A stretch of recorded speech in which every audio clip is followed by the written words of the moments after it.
புதையல். பூஞ்சோலை கிராமத்தின் உழைப்பாளி முத்து. அவனது கடின உழைப்புக்கு ஏற்ற வருமானம் கிடைக்காத போதெல்லாம் அவனது தாத்தா சொன்ன அந்த ரகசியம் அவன் காதுகளில் ஒலிக்கும். முத்து, காளியம்மன் கோவில் பின்னாடி இருக்கிற அந்த பழைய ஆலமரத்தடியில ஒரு பெரிய புதையல் இருக்குடா பேராண்டி என்பதுதான் அது. அந்த ரகசியத்தை அடைய ஒரு நாள் இரவு முத்து துணிந்தான்.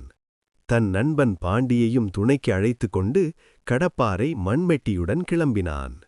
நிலவு வெளிச்சத்தில் அந்த பெரிய ஆலமரம் ஒரு ராட்சசனைப் போல நின்றிருந்தது. காற்றிலாண்டும் விழுதுகள் பேய் பிசாசுகள் கையாட்டுவது போல இருக்க பாண்டி பயத்தில் நடுங்கினான். முத்து, இது நமக்கு வேண்டாத வேலடா, இந்த மரத்துல முனி இருக்குன்னு ஊர்ல பேசிக்கிறாங்க, வா போயிடலாம் என்று பாண்டி கெஞ்சினான். முத்து சிரித்துக்கொண்டே, முனியாவது பேயாவது, இது நம்ம பாட்டன் சுத்துடா, தோண்டு என்று வேலையை தொடங்கினான். சுமார் 5 அடி ஆழம் தோண்டியபோது டன் என்ற சத்தம். உற்று பார்த்தவர்களுக்கு உலோக பெட்டி ஒன்று தட்டுப்பட்டது.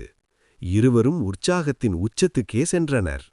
கிடைச்சிருச்சு பாண்டி, புதையல் கிடைச்சிடுச்சு, இனி நாம தான் இந்த ஊரிலேயே பெரிய பணக்காரங்க என்று முத்து கத்தினான்.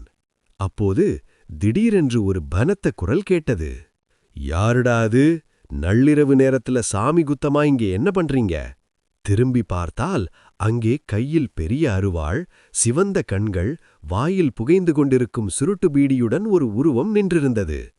அது மயானத்தை காவல் காக்கும் மாயாண்டி தாத்தா. அவரை அந்த தோற்றத்தில் பார்த்ததும் பாண்டி அலறியடித்துக் கொண்டு ஓடிச் சென்று ஒரு மரத்தின் பின் ஒளிந்து கொண்டான். மாயாண்டி தாத்தா எச்சரித்தார். தம்பி, இத தொட்டா ஊருக்கே ஆபத்து, இது சாபம் கொடுத்த புதையல், பேசாம பழையபடி மூடிட்டு போய்விடு. ஆனால் முத்து கேட்கவில்லை. இது என் தாத்தாவோட நிலம், இங்கே இருக்கிற புதையல் எனக்குத்தான் சொந்தம் என்று துணிச்சலாக பெட்டியை திறந்தான். பாண்டியும் ஓடி வந்து சேர்ந்து கொண்டான்.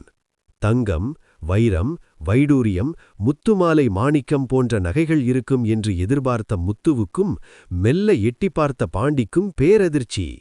பெட்டியின் உள்ளே 9 மண்பானைகள் இருந்தன. ஒவ்வொன்றிலும் ஒவ்வொரு விதமான தானியங்கள், நெல், கம்பு, சோளம் போன்றவை. அடியில் ஒரு பழைய ஓலைச்சுவடி இருந்தது. அதில், பஞ்சம் வரும்போது இந்த ஊர் மக்கள் பசியால் சாகக்கூடாது என்பதற்காக சேமித்து வைக்கப்பட்ட உயிர் விதைகள் இவை. இதை விதைப்பவன் எவனோ அவனே உண்மையான கோடீஸ்வரன் என்று இருக்க மாயாண்டி தாத்தா நெகிழ்ச்சியுடன் சிரித்தார். பார்த்தியா முத்து, தங்கம் உன்னை மட்டும்தான் கொஞ்ச நாள் வாழ வைக்கும், ஆனா இந்த விதைங்க ஊரையே வாழ வைக்கும்.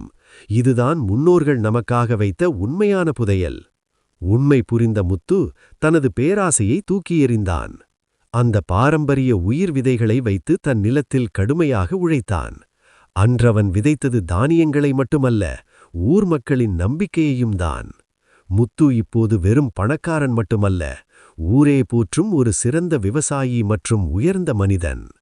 எழுத்து: சரவணன் சூர்யா.